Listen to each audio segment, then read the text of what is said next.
Tout à fait, c'est moi qui ai écrit ce scénario. J'avais déjà tourné un court-métrage qui traitait d'un personnage, d'un sujet similaire et voilà, c'est moi qui suis à l'origine et qui l'ai écrit.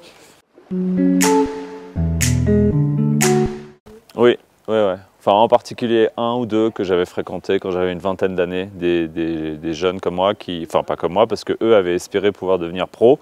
Finalement, ils n'étaient pas devenus et ils avaient gardé comme ça une espèce de blessure narcissique qui faisait que ça les empêchait un peu d'évoluer dans la vie.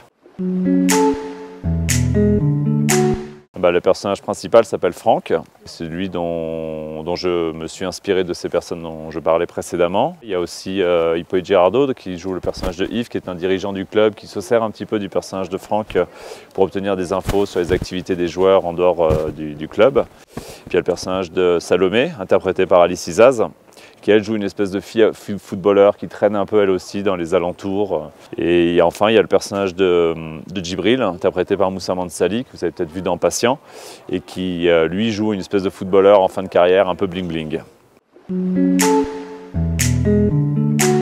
Les financiers voyaient mal comment classer ce film. Est-ce que c'est un film d'auteur, est-ce que c'est un film populaire, est-ce que c'est un film sur le foot?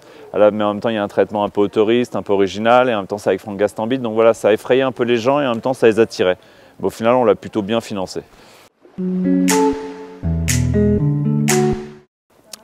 Franck, je l'avais repéré assez vite en fait, quand il faisait le Kaira Shopping. J'ai suivi dans des films et j'ai vu aussi son parcours qui était très particulier.